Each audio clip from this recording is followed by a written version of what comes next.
I'm Trevor Kufuss. I'm an ACL pro. I'm sponsored by Swag Bags and a bunch of other people. At City Cornhole, Bob Matthews at his appliance service. I've got my dad's cornhole boards, 3 shorties, GK Remodel, and King's Throwing. What do you love about this sport? I do like that everybody can play it. You can show up and play against literally anybody, whether they've, like Damon, worked in a cheese plant for 25 years or somebody that's doing this full time. It's just enjoyable. It's competitive. It's not too taxing on the body.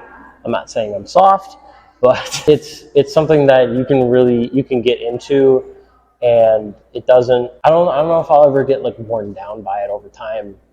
Unlike where you see all these baseball players retiring at 30, you can come back anytime in cornhole and show up and do really well. I could do this as long as I wanted. What was your journey to become a professional cornhole player? So my competitive journey started 5 years ago. Next year will be my 6th season playing competitively. And it was just a lot of playing the local tournaments. And we played one that was pretty close to home. A couple guys that had been playing ACL events said you should come try. That year, even though I only played part of a season, I ended up 3rd in the state. I'm from Wisconsin, so it's not like we're the biggest state on cornhole, even though we have the most backyard barbecues. We're probably the state that plays the cornhole the most, but I played a lot of local events, regionals. I tried my first year down here 3 years ago. There was a lot less people. They only let 512 in, so it was 8 games of rounders. You had to end up 6-2 or better. I ended up 6-2. Went into the sudden death games. I lost my first one.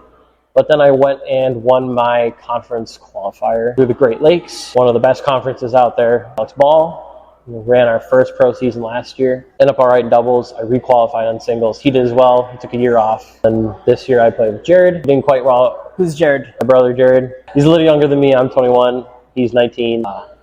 And we didn't quite make it on doubles this year, but we both requalified on singles. So that's my journey. And I'm still here. I requalified for next year. Quickly, guys, if you'd like to support the channel even more than watching videos, please subscribe.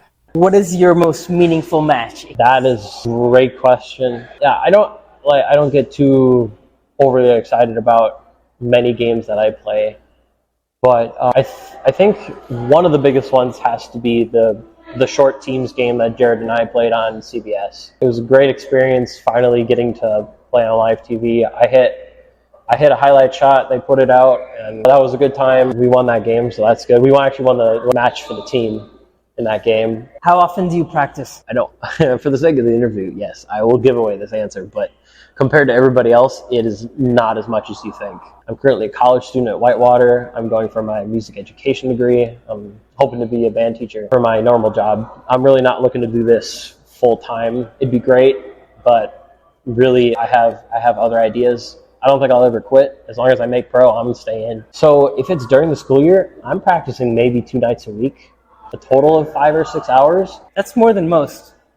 Yeah. With the interviews that I've done, half practice a ton, half I go to a blind draw here and there. And that's during the year, it's mainly I go to one of my sponsors, Ad City. I go to their blind draw Monday nights. It's like a 45-minute drive. It's not crazy. And then I go to Wednesday nights in Janesville, about 20 minutes away. And especially during the winter, that's all the time I get.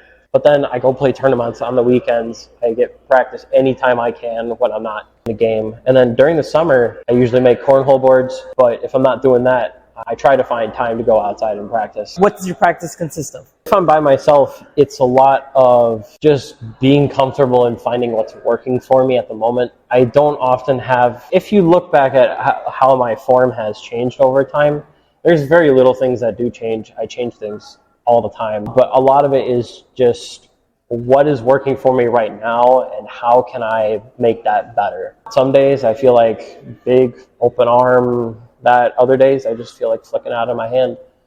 But a lot of my alone time practicing is grabbing probably 4 or 5 sets of bags at a time, throwing them all. I don't care if the hole gets clogged up.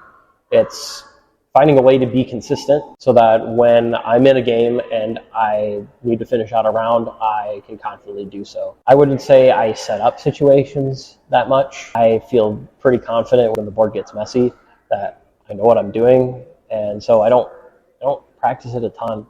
But it's a lot of just getting comfortable and making use of getting consistent out of the time I have. Everybody knows the best way to get good at anything is to practice. If you'd like to practice more cornhole, but you don't know where to start, you get bored of practice, or you've hit a plateau, click the link below for our free practice guide.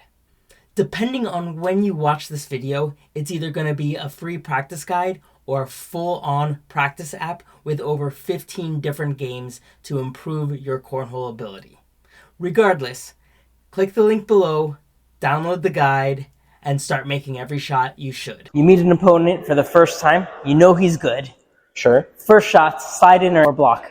There's not a ton of people I haven't played at this point, but if I know somebody's had their name out, usually I'm just looking for the first bag to be down the middle. If it comes up short, sure, but I'm mainly playing my own game.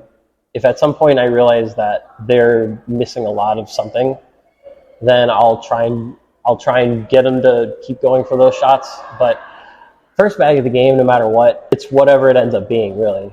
I have to work off of it. There's a whole rest of the game to go. What is your go-to strategy? My go-to strategy for bag choice, it can vary depending on what the boards are doing on the day. And sometimes I want to throw a little softer, sometimes I want to throw a little harder. But my go-to strategy is usually find a bag on that given day is I can throw it the way I want to, and it barely gets to the hole. If it creeps in, that's fine. If it doesn't, I have a great block, and we can go off of that. I'm fine on a dirty board. But really, it's something that I can confidently throw. It's not going to get away from me, but I'm not having to absolutely chuck it. If I had to pick shots that I would like to go for, I love airmailing. I'm a pretty decent roller. I wouldn't say I depend on my roll, but I'm really looking for the moments when I'm comfortable and I can get the big rounds. If I get two here and there, sure, if I win a game like that, I'm fine. It's the certain moments when I can really punish my opponent. I can get them a couple times in a round and just get the momentum going. Do you prefer singles or doubles? I think as a player and how I've played, in the past, I've certainly preferred doubles more. Just playing with somebody else, not necessarily feeding off of somebody else, but just being able to talk to somebody else on the other end. Not necessarily for coaching even, but picking somebody out. If I have someone there as a support unit, that I really like doubles for that. A lot more recently, I have been liking singles a lot more. It's not the people I'm playing with, I guarantee you that much. I've learned to love singles in the fact that not many people offer it as a normal tournament. It's just something I get to do every once in a while at like ACL tournaments, or it really is just ACL tournaments that have the singles. Otherwise, everything else is doubles. So it's almost a change of pace. Kind of like the shootout format was a change of pace for everybody. I've really learned more about what makes me tick as a player, that if I can try and motivate myself, what do I need to do to motivate myself or get myself back in it or keep going? Is there anything you do to prepare for a long cornhole day? Get out of bed and be okay with it. Get some breakfast in of some kind. I don't know when I'm going to be eating during the day. Not thinking too much about what's to come with the day. It's just another tournament. You're going to have ups, you're going to have downs, and you just need to tell yourself that you're going to go for it. That's really, I wouldn't say even like being in the right mindset, just accepting that it's going to be a long day and you can get through it, and you got to take advantage of everything you can. How do you deal with the pressure that anytime anybody goes up against you, you're going to get their best game?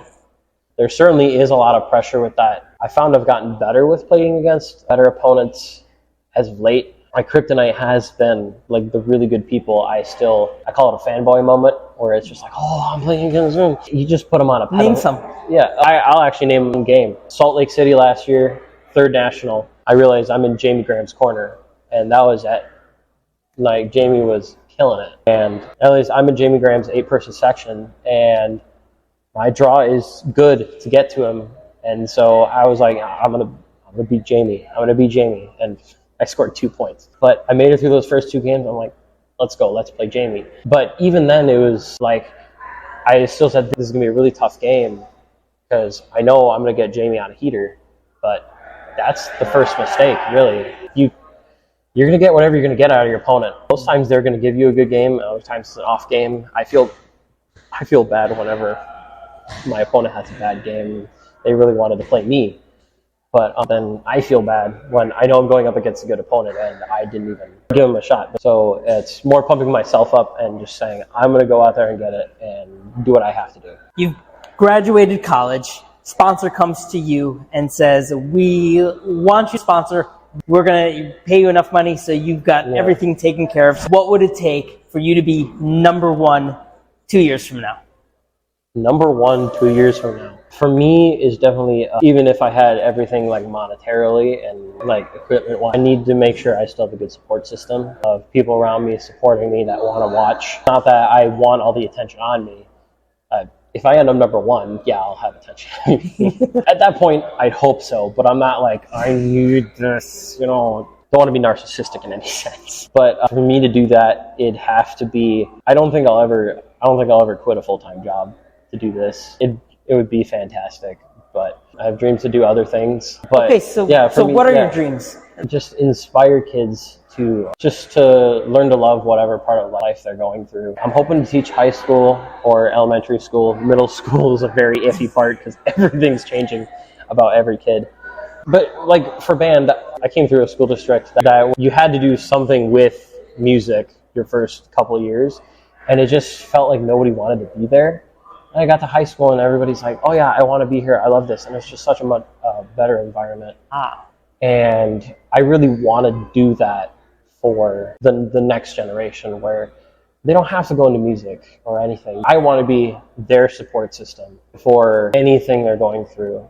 I had an amazing high school band teacher, and he inspired me to be a music teacher, but I don't want to inspire other kids to be music teachers. I just want to inspire them to just deal with what they're going through and just live through every moment and do what they want to do. Is there anything you'd like to add?